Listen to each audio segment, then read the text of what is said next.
Week 6 of the fantasy baseball season, and here's a few pitches I looked at off the wire this week. The first pitcher, Jon Gray of the Texas Rangers. So far off to a great start this season is Jon Gray, and this is most likely the last chance for fantasy owners to go out there and get him. Only available in 50% of fantasy leagues, and he's pitching here today at the Kansas City Royals, where we know their offense is middle of the pack to bad at best on the season for Gray. 32 2/3, 1-1 record.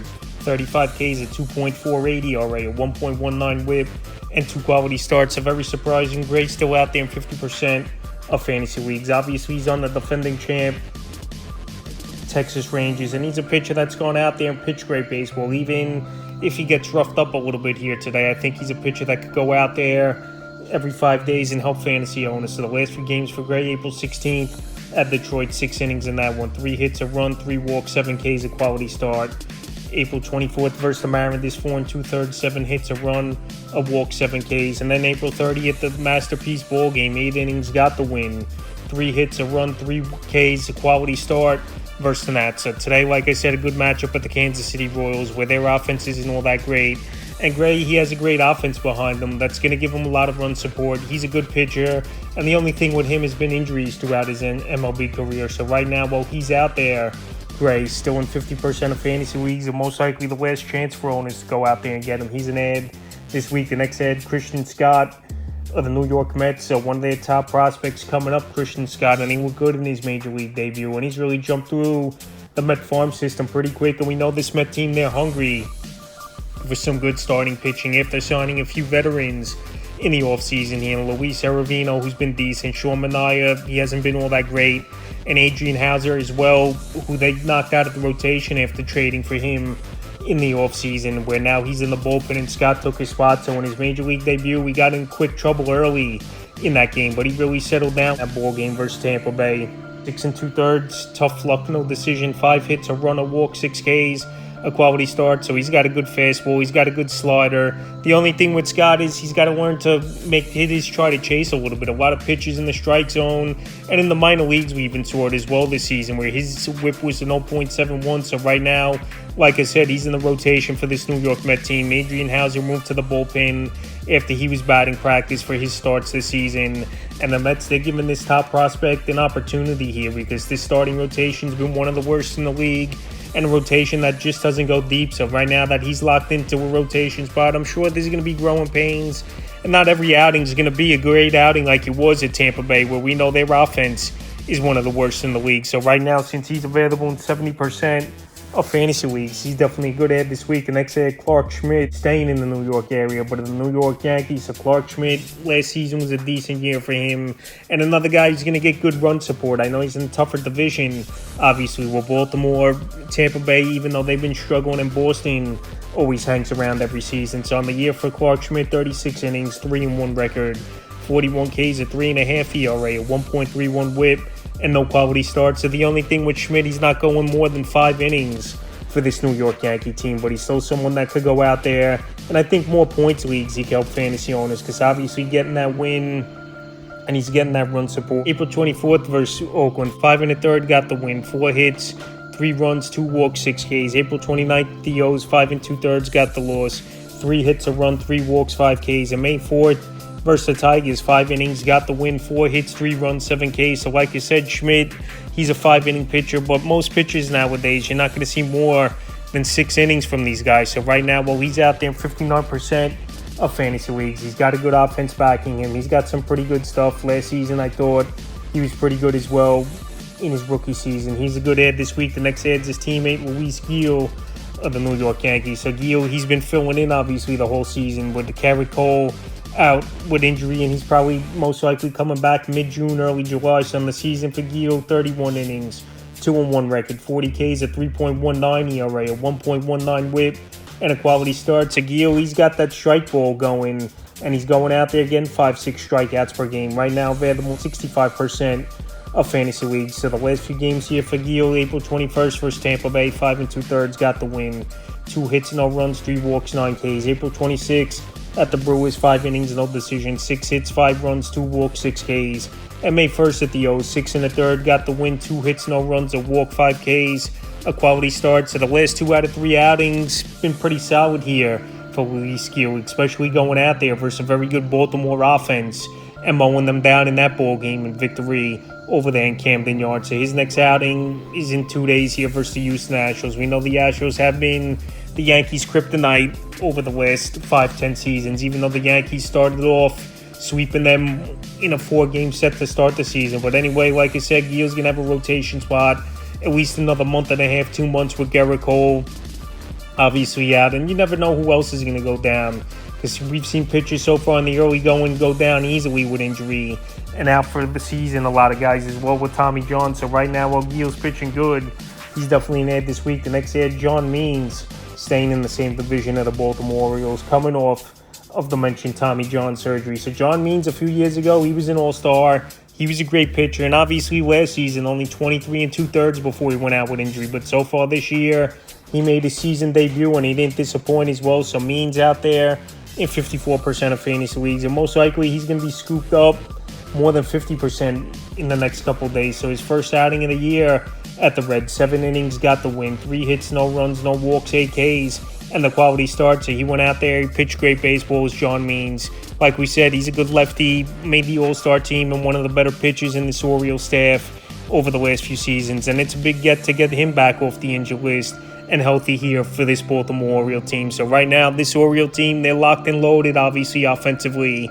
The run support's going to be there. I know it's a tough division, but John Means, if he could just go out there and pitch similar like he did over the last few seasons before injury, he could be a big boost to fantasy owners. And right now, like I said, he's a great ad this week, available in 54% of fantasy leagues, and most likely the last chance for owners to go out there and get him. The next pitcher, Cole Irvin, his teammate of the Baltimore Orioles. So Irvin, he's holding on to one of the last spots in the rotation. I know they got young, impressive prospect down there, Cade Pavic, who's ready to come up sooner than later. And John Means just entered the rotation as well. So Cole Irvin available in tons of fantasy leagues right now at 86%. And he's pitching well this season, 34 2/3, 3-1 record, 22 Ks, a 2.86 ERA, a 1.07 whip, and 3 quality starts. And over the last 2 weeks here, in 3 starts, 20 innings, 3-0 record, 11 Ks, no ERA, an 0.60 whip, and 3 quality starts. So he's going out there making the most of his opportunity on a great team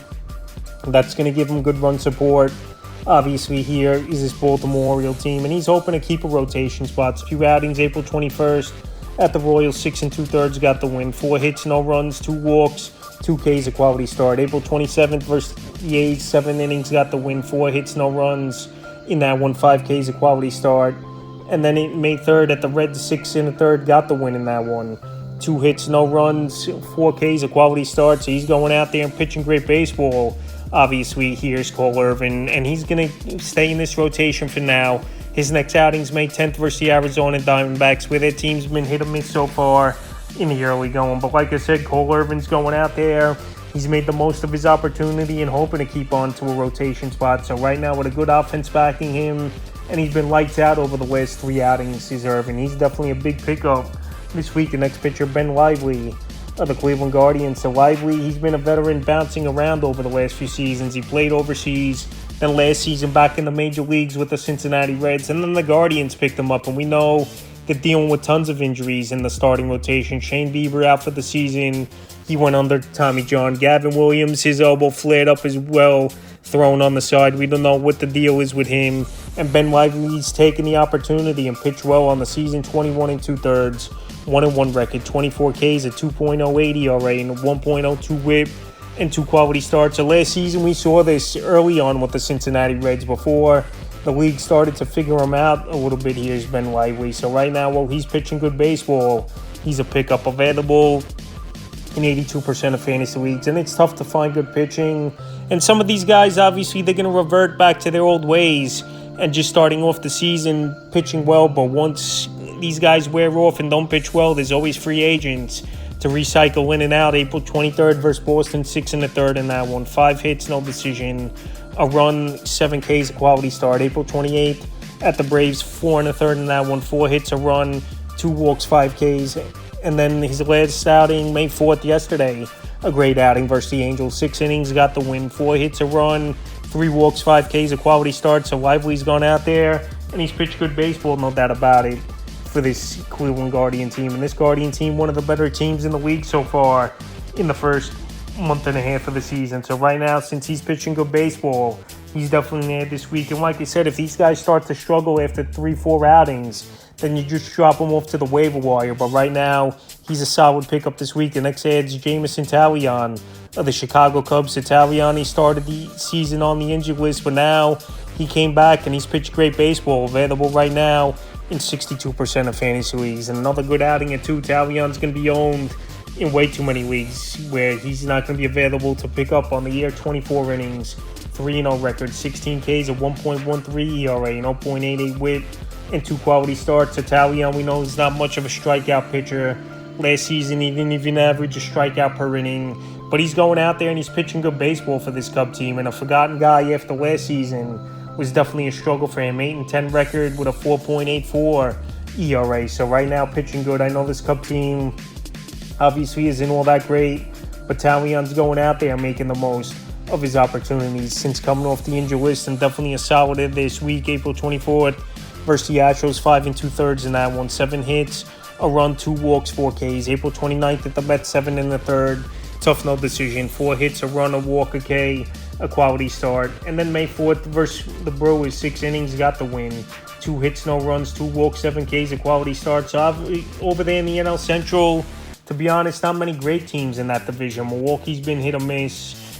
Cardinals, they've been struggling so far in the early going. The Pirates got off to a good start, but they reverted back to what you expected them to be. So right now, Jameson Taillon, he's pitching good baseball, and maybe being banged up and getting taken care of that injury help him out, because he looks refreshed out there and he looks back to form like he was a couple years ago with the New York Yankees. And he's an ad this week. The next ad is his teammate Hayden Wesneski of the Chicago Cubs. So Wesneski last season, he came up a little bit, he started some ball games, and then he got sent to the bullpen over the last season and changed. So on the year, 16 2/3, 2-0 record, 14 Ks, and 0.54 ERA, 0.72 WHIP, and a quality start. The only thing, obviously, this Cub team has some guys on the injury list. Kyle Hendricks, he's on a rehab assignment.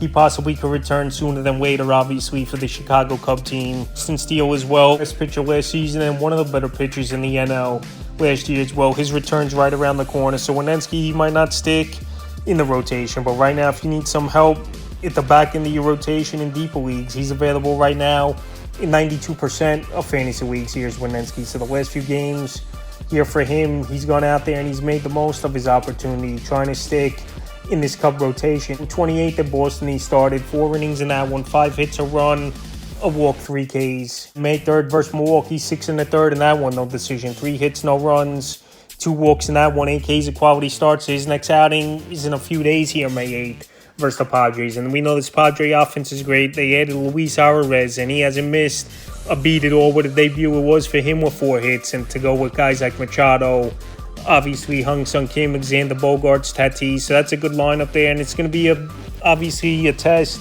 for Wesneski. But like I said, if you need a pitcher in deeper leagues, and if he could pass the test versus the Padres offense here, he's definitely someone I think could stick in this Cub rotation. And then this week, in the final pitcher I looked at off the wires, Bryce Wilson of the Milwaukee Brewers. So Bryce Wilson, a lot of injuries in this Brewer rotation. Obviously, Wade Miley out for the season. DL Hall, he's injured as well. And it's next man up. And Bryce Wilson, so far, he was a starter with the Braves years ago, and he's been a bullpen arm over the last few seasons. But now back in the rotation and pitching well, available in 97% of leagues. On the year, 24 innings, 2-1 record, 21 Ks, 3 ERA, a 1 WHIP, and a quality start. So far, his arm isn't stretched out all the way here is Bryce Wilson, but he definitely is getting an opportunity. And like I said, a lot of injuries for this Milwaukee Brewer team, even though I know they got some prospects waiting in the wings. Gasser, they got down there in AAA, and Towski as well is down there, where he could be up sooner than later. Someone I talked about in the prospect video last week. 2 games for Wilson since he got an opportunity. April 24th at the Pirates, 4 1/3 in that one, 3 hits, 2 runs, 3 walks, 3 Ks. And April 29th versus the Rays, 6 innings, got the loss, 4 hits, a run, 2 walks in that one, 6 Ks, a quality start. So right now, Wilson getting an opportunity, like I mentioned. They got to stretch his arm a little bit out, is this Milwaukee Brewer team, but he's sticking in the rotation with these injuries. And his next outing is tomorrow at the Kansas City Royals. You know, their offense isn't all that great. So Wilson in deeper leagues I would give a shot to. So that's a few pitchers I look to add here for week 6 of the fantasy baseball season.